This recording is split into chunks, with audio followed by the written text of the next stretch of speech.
Welcome to another episode of Well Season. My name is Brian Paulson. And you are At Janos. right on, baby. We're two retired chefs with over 100 years experience combined. Empty nesters who cook just about every night for each of our wives. Now we're cooking for two instead of 200, but we still think like restaurant chefs. We think about seasonality of ingredients. We think about the best ingredients that we can buy. And we also think about utilizing everything that's in our refrigerator. So with Well Seasoned, we want to appeal to cooking enthusiasts. We also want to appeal to people that might want to hear what it was like to spend 50 years in a professional kitchen. The ups and downs. So Ed, again, we start out these podcasts, and I'm always interested to know what you made for dinner. What was in your cooler? What was in your refrigerator? What did you make for dinner? Well, I ordered a beautiful turkey from D'Artagnan, and so I had that in my cooler. Did you cook it? Well, yeah, I never made turkey tartare. I've never made that. Maybe I'll try that. Get out of next here! week. What are you talking about? But yeah, so yeah, I cooked it. Yeah. So you have to guess what I did.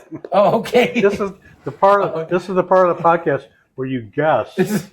Okay. Well, it started out with Thanksgiving. I was like, oh, where's he going with this? All right, so sorry. So you had a turkey. Yeah. All right, so the obvious one would be roasted turkey, but you probably didn't do that. I know that you're a charcuterie guy like me. Maybe you boned it out whole, and you made a force meat and stuffed the center with it and made a ballotine and roasted it boneless with a force meat down the center and leaving the breast solid. Or maybe you braised the legs and thighs separate and stuffed the breast with a spinach and dry tart cherry to make a festive Christmas color and flavor profile. Or perhaps you deep fried it and set your garage on fire. Well, you last one I did not do, but you were really close on the second one. And so this is what I did. I cut the turkey in half, but I left the skin from the leg and thigh attached to the breast. And so I took some of the trim of the breast. The other side of the breast I cut into scallopini for a future dinner and froze that. And then the trim and some of the leg and thigh trim, I made a force meat with spinach and sage and shallots and chives. And I brined the turkey breast overnight and the other leg and thigh and the wing. And then on that boneless breast, I left the wing on. And then I put the farce on the brined turkey breast, folded that skin over it so it's completely encased in skin. And then I wrapped it, I cryovac it, I sous vide it. And then for Thanksgiving, all I had to do was I just seared it really heavy on both sides and finished it in the oven, crisp up, and it was just awesome, beautiful. And I roast the leg and thigh separate so we could have dark meat too. So the sous vide cooks it all the way through. So you're just searing and reheating the breast that's been So I didn't have to. it's kind of like a ballotine. It's a little bit like a ballotine, exactly. and with the skin nice and crispy. That's really nice. That's a nice. It makes a nice presentation too. Yeah. Okay, so what did you have to use up, Brian, for dinner? We had some chicken thighs. We have a great Mexican market in Detroit called Honeybee Market. Been down there, so I had a bunch of tortillas, and I had made enchiladas, so I had enchilada sauce. I made pickled onions. That was in there, need to be used. Pickled red onions. I had bought the jalapenos down. They were like, I got like 12 jalapenos, and when they rang it up, it was like 78 cents for 12. I couldn't believe it. It was like I don't know, it was like 80 cents a pound for jalapenos. Wow. And they're the nice thick-walled ones, too. So I had a lot of jalapenos to use up. I had poblanos, onions, of course, garlic, of course. I had 2 heirloom tomatoes and jalapeno jack cheese I had. Well, since you made enchiladas prior, I'm assuming you didn't make enchiladas again. So I'm thinking you took the thighs and you seared them and you slow cooked them or braised them with some of the enchilada sauce and the jalapeno and poblanos and the onions and the tomatoes. Made like a Mexican flavored stew, braised the thighs in there. Maybe just served it with tortillas so you could put it in a tortilla and eat it, or you crisped up the tortillas and sprinkled it on the top. You know, that's almost 100% right, 95% right. But yeah, same principle, same exact thing. It's like respecting the ingredients and saying like the thighs can be roasted, but they're really good moist heat cooking, and there's more flavor in thighs than there is breast and chicken. All those other ingredients blend really well. And I had flour tortillas used up, not corn, so Okay. they don't crisp up well. So right. We made like tacos with, I didn't mention, we had some pork belly from a different meal. I crisped that up, and we had your choice between chicken or pork belly tacos with that melange of poblano, jalapeno, onion, and enchilada sauce. And that's the thing, making enchiladas, you're right. You make enchiladas, and I made black beans too, but if I told you that, you really got it. So I made black beans, right? And then the leftover black beans, a day or two from now, I'll make black bean soup. Right, yeah. Hard boil some eggs and have some leftover rice, and that's a great lunch. Yeah. Black bean soup with the chopped up hard boiled egg, rice, and some scallions on it. And that's a full meal in itself. Yeah.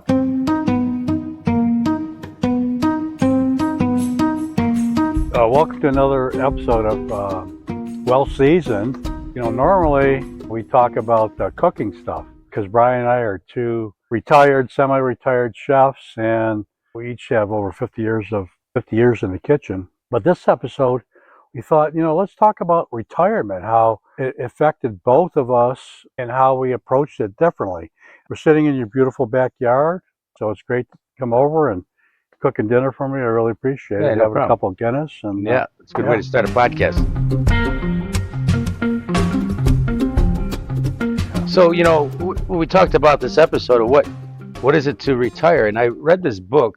It was called Life After Power. And it was about how different presidents lived their life after office. The world's most powerful leader, from like Thomas Jefferson to George W. Bush, what each did. And like, what a contrast. Some, like Grover Cleveland, I think it was Grover Cleveland, became a Supreme Court justice, kept working. Other ones ran for president again, or did some other high official business in the government, ambassador to somewhere or something like that. Jimmy Carter, as you know, kept on working for humanitarian reasons. The only president that really embraced being lazy was George Bush. He just took up painting. Yeah, painting. And he didn't pursue anything. So I kind of thought, well, when retiring from being a chef, it's not much different. You're in power. Your job is in your world, your kitchen, it's your own domain. Yeah, you're powerful. Yeah. And then to just be, it's like, I also saw like Bruce Springsteen said that, he was the boss for 3 hours on stage, but the minute he steps off, his wife Patty's in charge. So that's the way it is in my house too. But it's also, I've been driven 50 years, and it was all really concerned about what I, not know what to do. And I would ask people in different walks of life, I told you we were at a family wedding on the east side, really nice people, all like blue collar factory, really nice people.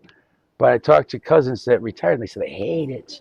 They don't know what to do with themselves, So my approach was I stepped into retirement. I sold my last restaurant 10 years ago. I taught for another 8 years, and then I stopped teaching. So I gradually worked my way into it. I got to tell you, I had that time of my life. I feel almost guilty that I'm so happy, and I feel bad about it. And people, when they ask me how's retirement, they expect to hear the doom and gloom. And I'm almost like, I want to say something bad, like, oh, it's tough, I don't know what to do with myself, blah, blah.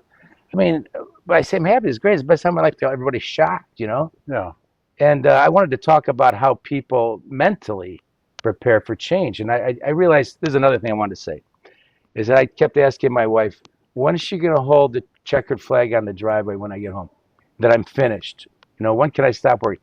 I mean, financially secure, your health is secure. Those are the most important things. Right. And when we had those things, and relatively healthy, financially okay, not rich, not poor. And when are you going to read the checkered flag? I realized there is no finish line No. to retirement. There's absolutely no finish line.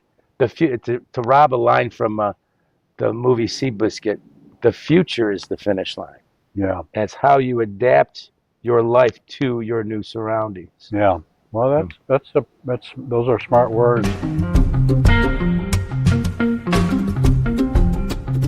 And so, I had a different experience of retiring, and I'm still not retired. I'm 69 years old. So always in my mind, I knew I wasn't going to collect Social Security till I was 70. So just always in my mind, I figured I was going to work till I was 70. Uh, I'm in great health. I'm still active, and I can still work the kitchen long hours. I'm not saying I'm as strong as I was when I was 30, but Yeah. I'm pretty darn good for being 69 years old. So when we sold our business in 2019, I figured, okay, I'm going, and I had a lot of avenues. I was, in the private sector, private chef, state management thing, markets, private clubs, restaurants, hotels. I thought there would be no problem for me to find, and I was looking for like one big last job that I could just sink my teeth in and maybe make a difference somehow, a bigger difference. And unfortunately, I was never able to find that job. Do you think your age had something to do with it? I don't want to use the word discrimination. No, ageism is real. Yeah. It Okay. is real. You can't deny that. So it's like these clubs they would say, well, you're at the time 66 years old and they want to hire you. They know that you're going to retire in the next 5 years at least, 5 years Probably. or less. So Yeah. they don't want to make the investment in you. Yeah, and there's a lot of other reasons. So people don't, and that's like, maybe topic for another Yeah. podcast. Maybe consulting and what people need to look at when they're hiring. Because people just look at a resume, it's like, oh, he hasn't worked at a top club in 40 years, so he can't do it anymore. Yeah. So there's other reasons behind my age, but age is, because let's face it, people get sick and people get hurt, and 60 and Yeah. Right. 65, but anyways, so I always thought in my mind that I would have no problem finding work, but I did. So I wasn't ready to retire. So you were ready to retire. You were Yeah. planning on it, and so it was different for us. Yeah. And so now I'm 69. I'm working in consulting. That's why I'm in Michigan now, working in a consulting project, which I love doing these consulting projects all over the country. It's and everything. It's different. Everyone's different. The dynamics are different. The tasks are different. The goals are different. So it's fun for me. That's a key thing right there. Yeah. If you're not having fun, Yeah. then why do it? I mean, if you're fine, of course, if you you had to live by paycheck. And when we're talking about retirement, being ready for retirement, let's make the assumption you've got your health and you've got your financial security, whatever that is. And everybody's financial security is different too. Right. So you've got that locked in, Yeah. and you can choose to work. Right. Yeah. So the first thing, and I know people's minds is like, oh, he's still working. He's got to work, but that I don't need to work. You don't need to work. Um, Your lifestyle would not change one bit if you Yeah. didn't do this consulting. but money's still a factor when you like when who doesn't like when- little extra bucks? when they exactly. So when they say, hey, will you do this project? And I look at it, I'm like, can I use an extra 50 grand? I'm like, Yeah, sure. Yeah, sure. I'll take an extra Of 50 grand. course. So- I get it. so- Yeah, I get that. So, That Sprinter so- van you were thinking about buying? One so consulting job. that the money is a factor, but it's not a necessity. So anyway, so that's how it's been different for me. But as I'm approaching 70, next spring, I'll be 70. I think I'm getting more ready and more in my mind. I'm ready, and like maybe this might be the last project. Maybe I'll take one more. I don't know whatever comes along, and But so I'm now So now mentally you're prepared. mentally prepared. And That's a key factor for our listeners, whatever age. Some guys I know retire at 62, some at 75. yeah, But when you're mentally prepared and when right. you want to, that's when you'll find your happiness. Even though I was like almost forced to retire, before I was ready mentally, Yeah. um, I still kept myself very busy. I'm a tennis crazy maniac. Yeah. I play 3, 5, 6 times a week tennis. I love construction projects. I got my garden at home and everything else. And Right. so I was busy, and I understand, like, it's like, how did I have time to work? Right. But still, I Yeah. still find joy Yeah. doing these projects. I know you'd like woodworking too, but I just started it with Dylan. We went in the woods and got a brand. I carved a walking staff for him, Yeah, an ornate thing it's so much fun doing that, man. yeah. And I want to set up a woodworking shop somehow over here. And I see, and I'm come over, and that I'm an avid bread Oh yeah, baker, yeah, and so and you're baking bread, and so like Christy's always, like I'll get a cookbook, like tartine, and I'll be like trying all these different recipes, not just bread, their bacon scones are delicious and different things. I'm trying different stuff. I try not to make too many sweets right, right. because, you You're gonna know, put on 30 right, pounds. exactly. But Christy's always amazed. She goes, "Man, you just like," so I'm always trying new recipes, and Yeah, so yeah, I yeah, keep myself busy, yeah. Me too. I do too. and that's important. That's a key factor. You got to have a routine when you retire. You just can't like pull the plug and then say, I got nothing to do today, pounce on the couch and watch a ball game all day. I mean, don't get me wrong. I have done days where I didn't do hardly anything, you know? I mean, putzed around and did nothing. But in other days, I'm busy as hell. But Yeah, it's the most important thing is everything's on my schedule. I yeah. don't have to be in class at 7 o'clock in the morning. I don't have to do this. I don't have to do that. But I'm busy. I got projects going, and that's important. So how did you get yourself mentally prepared? It took you a while because Five you were years. asking me a long time. You were asking Yeah. me, about retirement. You were asking questions, so I know that you were thinking this Yeah. for a long time. How did Five you get years. ready? I got to say, I thought about it for 5 years. That's a lot of people. Um, and um, and to mentally prepare because my father was a factory worker. When he retired, it was like golden jubilee, 35 years in the factory, and he's out and he's got his pension, and that was it. It's like that was it. And he, What he do? What did he well, do? he stayed active around the house. He was always, good with his hands, always building something, always did things. But it was like his whole purpose was to retire, and that was his greatest accomplishment. And to me, that's not my greatest accomplishment. I've got lots of other things I still want to do, and I have time to do and apply myself to.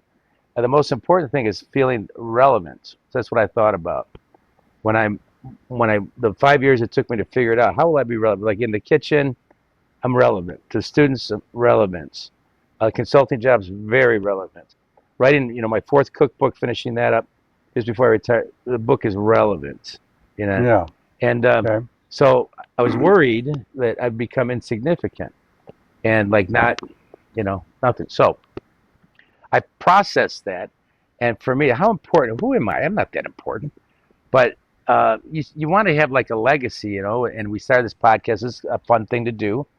And then, like, for instance, this happened. I went on a motorcycle trip last week. I said to my wife, it's beautiful weather. It's fall. It's here in Michigan. I said, do you mind if I take a couple of days? She goes, go. So I had no plan, no destination, just going to go around Lake Michigan. I had a compass and common sense, Mm-hmm. and I kept the lake on my right. I drove straight across the state of Michigan. I hit the lake, turned left. Stupidly, I went through Chicago, which I should have never done. And then I ride until I don't take any expressways either. I take all 2 lanes, Mm-hmm. and sometimes you get congested and lost, and you have to turn around. But when I'm at the lakes to my right, I got to go north. Yeah. That's all I was doing, listening to a book on tape or rock and roll music and riding along. And I then when I started to get 8 or 10 hours in the saddle, I get tired, so I look for a town. Like there's a decent sized town. That's where the hotels are. You're not going to find them in the middle of nowhere. Right. So I pull into Sheboygan, Wisconsin. I find like a Best Western, Pull in there, you got room? Yeah, okay. And I said, where's the best restaurant to eat around here? And they said, well, there's a place right around the corner called the Black Pig. Yeah. Okay, Black Pig's got pig in its name. You know where Right. I'm going there. You're going to go there. So I go there. The place, it's a Thursday night. The place is packed. And I usually just want to sit at the bar. So I have to wait for a seat at the bar. I sit down, ask for a wine list. I order wine by glass. 40-page wine list. Holy crap. And bottles like Echazot, Latache, Charles Krug, Joe Heights. Wow. $800, $1,200 bottle of wine. We're Sheboygan. And Holy moly. And Sheboygan's like not a bustling town. No, you know? it's not. No. So I asked to see the maitre d', or the manager comes over. They didn't even have a maitre d'. I said, listen, if I order a bottle of Echazot, is it here? Not that I buy it, but I want to know, if is it inventory? Tell me the truth. Yeah. Said, absolutely it is. I said, if I order that, you're going to bring me a bottle, show it to me. I'm half inclined to just have you bring it to me. Don't open Say, it. oh, that's wrong. Yeah, I don't want that. Because you got 40 pages. I mean, he's a fantastic. He goes, one of the owners is a wine enthusiast. So you know what he did? He probably had a cellar sold it to the restaurant, you know, which is fine. I get the business part. So then I get the menu, and he's got like the chef's got pluma on the menu, which, remember, one of our butchering episodes, the pluma is a muscle that's attached to the copa. Yeah. And you got to be a butcher to know that muscle. And it's a wonderful muscle on the pig. It's grilled beautiful, man.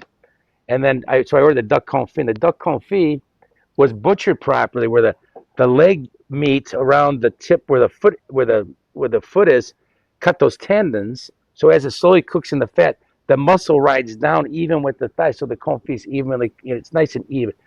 This guy's got butchery skills, and it was delicious, you know.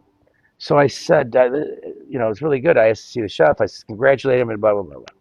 The next day I decide, before I leave town, you know, usually I hop on the bike around 7:38 in the morning, and I pull around in front of the restaurant, and I shot a short video for Instagram. And I said, look, Ed and I are doing this podcast. It's about retirement.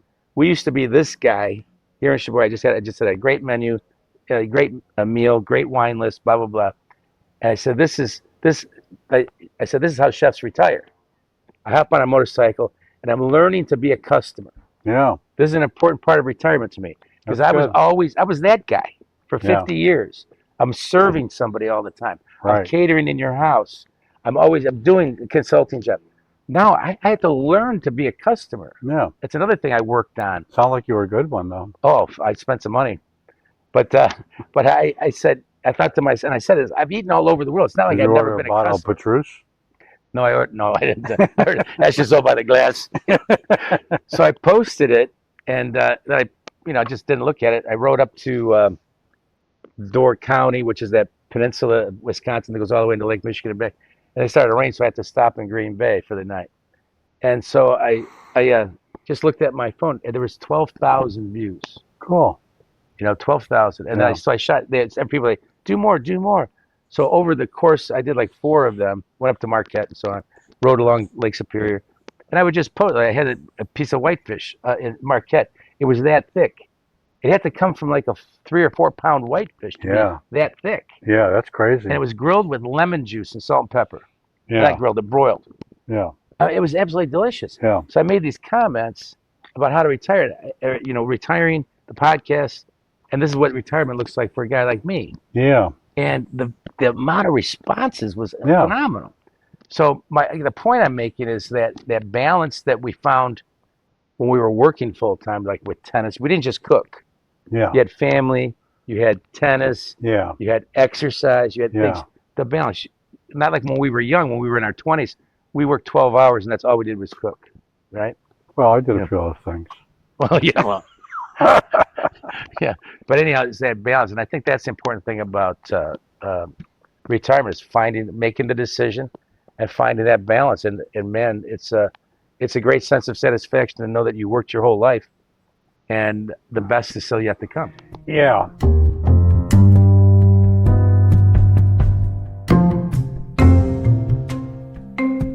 So, you know, in one sense, though, I mean, let's face it, we have less years in front of us than we have behind us. Yeah, that's true. So it's like, you know, it's acknowledging the inevitable. So it's, you know, a little bit scary thing, too. I'll tell you, one person that convinced me to retire, I was going to stay at school another year. This buddy of mine, I don't know, you probably met him, David Byer. He said, "When are you going to retire?" So I think I'm going to wait, do another year teaching, because the teaching I pays a lot of money, I man. You know. work 35 weeks, I know. 28 It's hours a week, unbelievable. It's a and great gig. it was a great gig. Guess how many years you got left? So I said, well, let's be honest. This was a couple years ago. I said, probably 20 good ones and 5 bad ones, if I'm lucky. And we don't know. Yeah, we don't know. Right. He goes, well, okay. Then next year when you're going to retire, give me a call and say you only got 19 left. Right. And then wait another year. So you want to give it to your family, you want to give it to the students. Yeah. So I said, you know what? I like the students and everything, but Yeah. not that much. Yeah. Right. Exactly. So and you're right, because you were surprised because you kept on talking about retirement, and I didn't get the sense that you were. And we talk Yeah. often, Yeah. and we've been great friends for a long time, so I know you. Yeah. And then all of a sudden it's like, bam! I didn't. I thought for sure you're going to wait like another. And I didn't even. I told Christy, my wife, and I said, I don't think Brian's going to retire next year. I don't think he's. I think he's going to wait. Then all of a sudden, bam! It's just like I'm Yeah. retiring. It's exactly what happened. There were 3. I didn't even tell Julia. There were 3 weeks left of the school year, and I checked my contract. You don't have to give a notice or anything. You don't have to. Did somebody piss you off and you just No, retired? I really wasn't pissed off, but I didn't. I'm joking. No. Everybody thought that they let me. That They let you go? Yeah. Everybody said, so what happened that you retired? Is it that you retired? I said, no, man. It wasn't I got pissed off. I was. How many times were you in HR? Yeah, right. More in the last 5 years, more than ever. But I was disheartened at the school. Yeah. Like when I first started teaching there, it was all Dan and Jeff and Joe and me, and It was just exciting to it was go exciting there, to man. go. I bounced out of bed to go to school, I know. and I work a full shift at school, and I would go to my restaurant, work another full shift. It just the last semester was just progressively. I kept thinking like, well, why? It was harder for me to go. I wasn't as excited, and I didn't want to be part of that anymore, and it didn't excite me. So I just told the department chair, Beelan. I walked up to him with two weeks left of class. I said, if I retire, like this would be my last year, would it be bad? I mean, would it put a burden on the program? He was like, no. No, they get out of here. Like, No, he's like, no, yeah, because if he he's out of here. if he would have said, look, man, that really screws us over. We can't have time to retire, blah, blah, blah. I would have stayed another year. But he said, let me think about it. He came back and he talked to the other chefs. And he said, hypothetically, so Drew wanted my class, and then Paul was already set. So they had a part-time instructor to fill in the courses, and it just worked out. So I just came home and I told Julie I'm retired. 2 weeks my last day. She was, oh, that's nice. Yeah, it did happen. Yeah. So, but you prepared mentally. You were thinking about it for 5 years. And, yeah, I could have went another year knowing that I was going to do it, but yeah, I thought, and then it just came fast. Yeah. So, and yeah, so just a different experience than me, and I'm just like, well, I kind of learned something from you. It's like in your mind you had that 70 number in the back of your head, and there's no reason for you not to wait till 70. I mean, why? If you still having fun with it and all that, why not? You're still making money, so it's all good. We'll see if you stayed at 71 or 72. Yeah, who knows? I mean, who knows? Maybe some lucrative consulting project will come along that really Maybe you'll interests me. open another market. I am not going to open another Everybody market. says that to me. Do you miss the restaurant? I say, not one bit. Yeah. What do you mean? I said, I cook every day anyhow. I do. I love cooking. You know what I don't miss? That a waiter is walking with 10 wine glasses on a tray and they each cost me $15, right? And he drops them. And it cost me $150 then. And he gets to say, oh, I'm sorry. Yeah. And I'll say, oh, well, you're sorry. That makes it okay. Let me buy that. Right. And I didn't have to say like, okay, the restaurant works on a 10% profit, so I got to sell $1,500 worth of food and beverage. Yeah. At even at a $100 check average, that's 15 people eating for free. Yeah. I mean, I don't miss anything. And remember, like at the market in the restaurant, nothing breaks on a Monday. Everything breaks Friday or Saturday at 7 or 8 o'clock at night. Yeah. And then the repair guy comes, and the first words out of his mouth, I don't have the part on the truck. Right. And I'm on premium pay. I'm on premium pay. I gotta charge for extra for on a Saturday. Yeah, I don't miss one bit of that. People say, "Oh, you Wow. should open another restaurant." I Yeah. said, "There's no way in the world I'd open another restaurant."